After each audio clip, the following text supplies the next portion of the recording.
Hello guys, next part के start से पहले आप लोग मेरे चैनल को सब्सक्राइब कर देंगे। इस हम अपने नेक्स्ट पार्ट को स्टार्ट करते हैं। जाए होन जो साइड से आती हुई फैन गर्ल्स को देखते हुए जोंगसिन से पूछे लगता है कि क्या तुम्हारी फैंस के साथ कोई लड़ाई तो नहीं हुई थी। ये बात सुनकर उसे याद आता है कि किस तरह वो उनके आइडल के पास पहुंच गई थी और कैसे उसे पीछे की तरफ बस ले जाया गया था और शायद वो इसी वजह से उसे फिर से फाइट करने के लिए आ रहे हैं। ये सोचते ही चुप करके वहाँ से उठकर जाने लगती है और साथ में इसे भी पकड़कर अपने साथ भगाकर लेकर जाने लगती है। दोनों भागी जा रहे होते हैं पर इनकी स्पीड इतनी भी ज्यादा नहीं होती। फैंस गर्ल्स इनके पास पहुंचने वाले होते तो ये रुककर अपने पीछे जाए हो उनको छुपाते हुए कहने लगती है कि तुम लोग मुझसे बात करो, तुम लोगों ने जो बात करनी है इसका स्टेज से कोई ताल्लुक नहीं है। पर वो लड़कियां तो इससे सॉरी करती है। ये सुनकर वो थोड़ी शौक होती है कि क्या मतलब सॉरी। तो वो बताने लगती है कि जिस लड़की की तुमने साइड ली थी वो असल में हमारी फ्रेंड थी। थैंक यू, तुमने इतना साथ दिया और हमने ऐसे तुम्हें बुरा समझा था पर तुम तो बहुत अच्छी थी। वो सभी मिलकर उसे सॉरी बोलते हैं और उसके बाद वहाँ से चली जाती है। अभी वो इस सोच से बाहर ही निकलती कि उसके साथ हुआ क्या है। ये उसे पूछे लग जाता है कि क्या तुम मुझे प्रोटेक्ट कर रही थी। अब ये तो इसकी बात से कंफ्यूज हो जाते और बात को चेंज करते हुए कहती है कि हम तो बेवजह ही भाग रहे थे। पर वैसे से याद आता है कि मैंने तो काम ही नहीं किया जिस काम के लिए मैं आई थी और वहाँ से भागने की करती और इसे भी कह देती है कि थैंक्स, तुम मेरा बैग लेकर आई है कहकर वहाँ से चली जाती और इसकी तो सुनती भी नहीं है। पर पीछे अपना कार्ड छोड़ गई थी जिसको ये उठा तो लेता है, यहाँ तक कि उसको पीछे से आवाज भी देता है पर वो नहीं रुकती और वहाँ से चली जाती है। और ये अंजुन दिखाया जाता है जिसके पास ब्योंगी अपनी कुछ एक्सरसाइज वगैरह करा होता है। इसे बहुत ही ज्यादा ब्योंगी पे गुस्सा होता है कि तुमने बहुत सी स्क्रिप्ट लिखी होंगी पर तुम्हें इस स्क्रिप्ट को क्यों लिखते रहना है, एक ही स्टोरी को घुमाई जाओ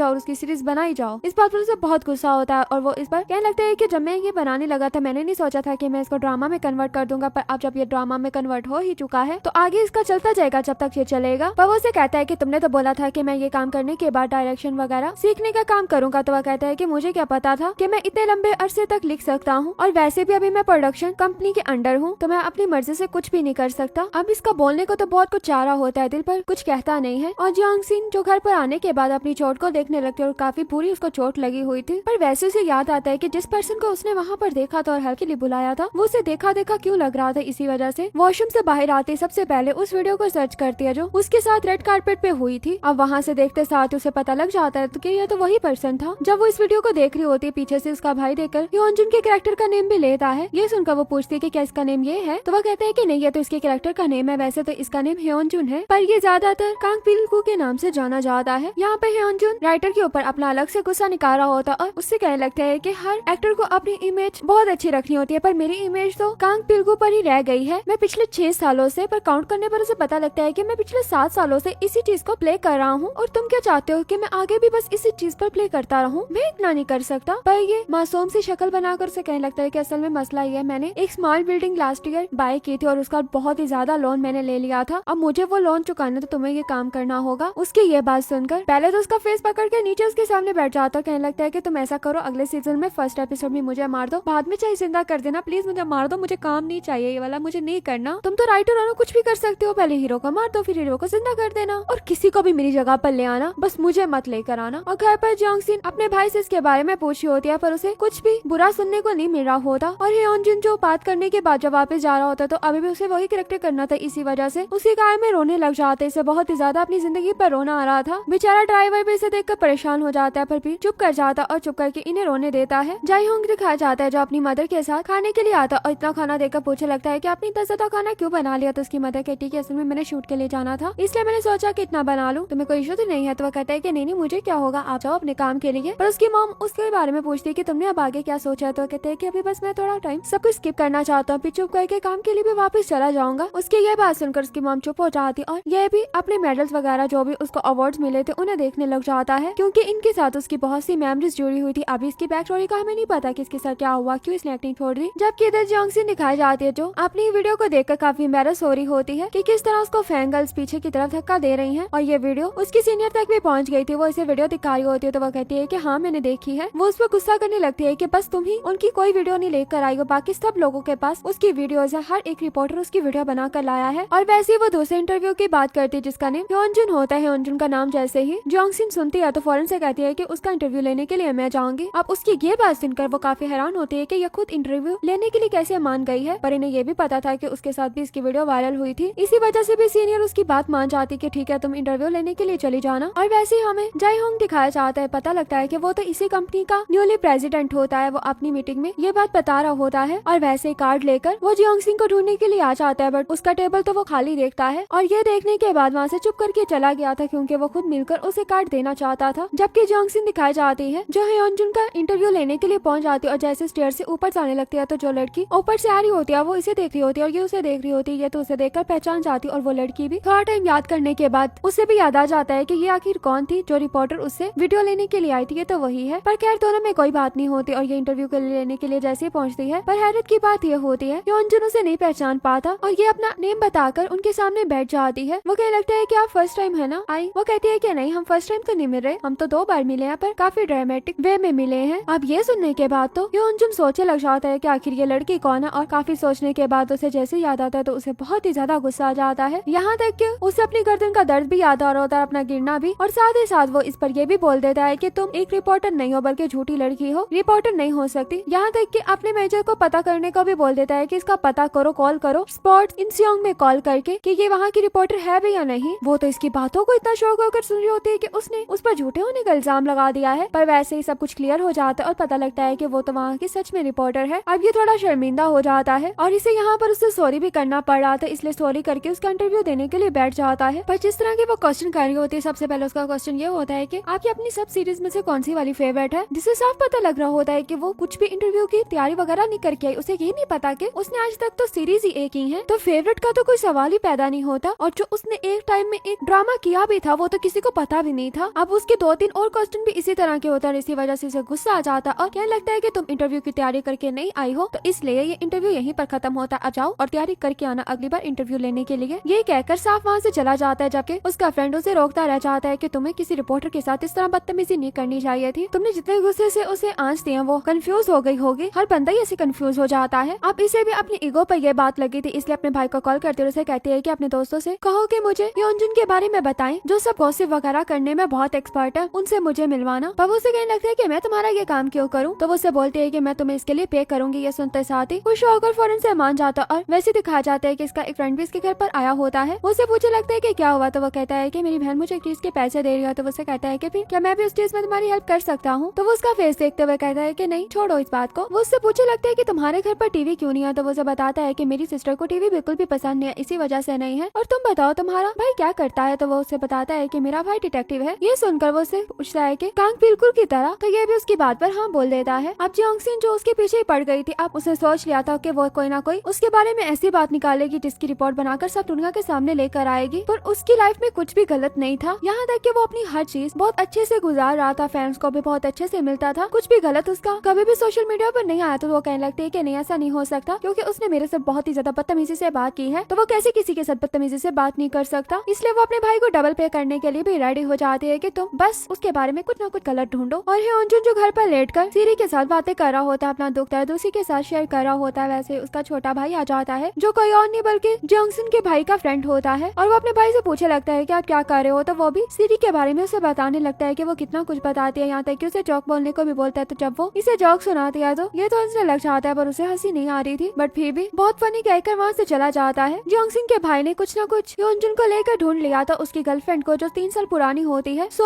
उन दोनों की काफी चीजें एक दूसरे से काफी मिलती थी। ये देखकर वो खुश तो बहुत होती है, पर 3 साल का सुनकर ह्योनजुन उसे खुद पर हंसता हुआ नजर आ रहा होता है कि किस तरह तुम 3 साल पुरानी चीजें बाहर लेकर आई हो, जबकि अभी की तुम्हें चीजें लेकर आनी चाहिए थी, बट फिर भी वो पीछे नहीं हटती। यही 3 साल का पुराना रिलेशनशिप वो सबके सामने ले आती है और ह्योनजुन उसे बैठकर पढ़ रहा होता है, और साथ में जब नीचे रिपोर्टर का नाम देखता है तो उसका तो दिमाग और भी ज्यादा खराब हो जाता है। और ये यहाँ पर अपने नेम की वजह से पूछने के लिए आती है कि आपने मेरा क्यों नेम लिख दिया, मैंने तो सिर्फ बताया था, ये तो नहीं कहा था कि मेरे नेम के साथ हर जगह पर ये बात फैला दो। तो वह कहती है कि तुमने ये बात बतलाई तो तुम्हें तो इस चीज का क्रेडिट मिलना चाहिए ना, इसलिए तुम्हारे नेम के साथ हमने ये चीज सोशल मीडिया पर डाल दी। अब जियोंगसिन रिपोर्टर भी वहाँ पर पहुँच जाती है जहाँ पर ह्योनजुन होता है। इससे पहले वो अपनी बात करने के लिए सबके सामने आकर खड़ा होता, वो वहाँ पर किसी के कान में कुछ कहता है, जिसके बाद वहाँ से रिपोर्टर जियोंगसिन को जाने को बोल दिया जाता है कि आप यहाँ पर नहीं रह सकती। ये सुनते ही सभी लोग हो जाते हैं कि जियोंगसिन कौन है, और वैसे जियोंगसिन बहुत ही ज्यादा गुस्से से उठकर वहाँ से चली जाती है और ये बहुत ही ज्यादा खुश हो रहा होता है अंदर ही अंदर, और बाहर आकर अपना गुस्सा उसके पोस्टर पे लिखाने लगती है तो वो गिरने वाला होता है, फौरन से उसे सही करके रख देती है। और जाते हुए उसको अपनी सीनियर से भी डांट पड़ रही होती है कि क्या तुम्हें वहाँ से सिर्फ निकाल दिया गया, अपने काम में से ना करो ना कि वहाँ से तुम्हें निकाला जाए। अब घर पर आकर वो अपना सारा गुस्सा ह्योनजुन के बारे में बुरा बुरा लिखने में निकाल देती है, और इसके बाद नेक्स्ट डे जब काम के लिए जाती है तो वहाँ पर अपना कंप्यूटर ऑन करने पर लोगों के कमेंट्स पढ़ते हैं, तो बहुत ही ज्यादा बुरे बुरे कमेंट्स होते हैं, लोगों की तरफ से काफी ईमेल्स आई होती हैं जिसमें सब इसे बुरा कह रहे होते हैं, पर ह्योनजुन को सब अच्छा कह रहे थे। अब ये देखते फौरन से सारी ईमेल्स वो डिलीट कर देती है, और वैसे सीनियर इसके पास आकर कहती है कि तुमने फिर से ह्योनजुन के बारे में बुरा लिखा ना, तुम्हें लेकर बहुत सी धमकियों वाली ईमेल्स मुझे भी आ रही हैं, पर इस चीज से अंजुन को बिल्कुल भी फर्क नहीं पड़ रहा होता, क्योंकि ऐसी बातें हमेशा उसके बारे में लिखी जाती थी और अब इन बातों की टेंशन लेनी उसने छोड़ दी थी। इसलिए उसे भी कहना होता है कि तुम बेफिक्र हो जाओ, वो लड़की खुद माफी मांगने के लिए मुझसे आए, पर वो उसे कहता है कि हमें उससे माफी मांगनी होगी। इस तरह तो वो पता नहीं हमारे बारे में क्या क्या बोलती रहेगी। अब इसी वजह से इन लोगों में एक मीटिंग होती है जहाँ पर सीने और जोंगसिन होते और ये दोनों होते हैं। ये तो खड़े होकर उसे माफी मांग लेता है, पर ये डीटों की तरह बैठा होता, कहने लगता है कि मैं तो नहीं माफी मांगूंगा, माफी से मांगनी चाहिए, इसने मेरे बारे में बुरा लिखा और इंटरव्यू की तैयारी इसने नहीं की थी। अब फिर से इन दोनों में लड़ाई हो जाती है और इसी वजह से दोनों लड़कर वहाँ से चले जाते हैं। बाहर आकर सीनियर उसे कहने लगती है कि मुझे लगा था कि तुम्हें थोड़ी अकल आ गई होगी, पर बिल्कुल भी अकल नहीं आई। एक तो तुम उसका इंटरव्यू लेने के लिए चलेगी बगैर तैयारी किए और फिर चाहती हो कि वही तुमसे सॉरी करे। अगर तुम उसको बर्बाद करना ही चाहती हो तो थोड़ी उसके बारे में रिसर्च वगैरह भी कर लेना, देख लेना कि उसमें कुछ ऐसा है भी या नहीं। और ये भी सोचो अगर तुम पॉलिटिकल डेस्क पर होती तो तब भी तुम इमोशनल होकर सोचती नहीं ना, तो अभी भी वैसे सोचो जैसा तुम पहले सोचती थी। अब वो तो ये सब बातें करने के बाद वहाँ से जा चुकी थी और ये चुप करके वहीं पर बैठकर सोच रही होती कि उसे क्या करना चाहिए। और वैसे बाइक स्टार्ट हो जाती हो तो अपना बैग अपने ऊपर करके वहाँ से भागकर जाने लगती है। वैसे ह्योनजुन के फ्रेंड को एक डायरेक्टर की कॉल आती है, जिसकी कॉल सुनते जैसे वो डायरेक्टर का नेम लेता है तो ह्योनजुन भी उसकी तरफ हो जाता है। उसे ये खुशी होती है कि आखिर किसी डायरेक्टर ने तो उन्हें कॉल की, वो सैटरडे को मिलने के लिए बुला रहा होता और ये दोनों ही फौरन से मान जाते और यहाँ तक कि रिजर्वेशन भी खुद करवाने का बोल देते हैं। जोंगसिन जैसे घर पहुंचते हो तो उसका भाई उसे देखकर कहता है कि क्या तुम्हें किसी ने अम्ब्रेला नहीं दिया किसी लड़के ने, तो कहती है कि नहीं। ये कहकर गीले कपड़ों के साथ बैठ जाती है तो उसे कहने लगता है कि तुम बचपन से सिंगल हो ना, जब से पैदा हुई हो, तो वह कहती है कि हाँ। तो उसे कहता है कि इस पर कोई प्राउड फील करने वाली बात नहीं है जितना तुम इस पर प्राउड फील कर रही हो। अब ये खाना खाते हुए उससे पूछती है कि तुम कल फ्री हो ना, तो वह कहता है कि हाँ, पर क्यों। तो वो उसे बताते हैं कि हम कल टीवी लेने के लिए जा रहे हैं। ये सुनते वो खुश हो गया था और दोनों टीवी लेकर फाइनली आ भी जाते हैं। और वैसे ही अंजुन दिखाया जाता है जो डायरेक्टर के साथ खेल रहा होता है, पर उनसे भी ज्यादा अच्छा खेल रहा था, इसी वजह से डायरेक्टर का मुंह बना होता है। पर उसका फ्रेंड उसे करवाता है याद कि तुम्हें डायरेक्टर को खुश करना है, इसी वजह से वो हारने लग जाता है। जिसके बाद डायरेक्टर तो इतना ज्यादा खुश होकर इनके सामने एक स्क्रिप्ट तो रखता है। ये खुश हो रहा होता है कि डायरेक्टर को उसका एहसास हुआ है, क्योंकि वो एहसास करने वाली बातें भी कर रहा था। पर जैसे ही वो सुनता है कि डायरेक्टर डिटेक्टिव की बजाय उसको एक माफिया का रोल दे रहा है, ये सुनते साथ ही इसका दिमाग खराब हो जाता है और कहने लगता है कि आपको इस चीज का एहसास हो रहा था डिटेक्टिव और माफिया में फर्क ही क्या होता है। और ये कोई मेन रोल नहीं था बल्कि फोर्थ माफिया वाला रोल था, फोर्थ भी नहीं फिफ्थ माफिया। इसका तो बहुत ही ज्यादा दिमाग खराब हो जाता है। इसी के साथ ही हमारा ये पार्ट यहीं पर एंड हो जाता है और इसका नेक्स्ट पार्ट 11 नवंबर को आएगा। आखिर ये कोरियन ड्रामा है तो वीक में बस 2 ही डेज आता है, आप लोगों को भी थोड़ा वेट करना होगा। तब तक के लिए बाय बाय।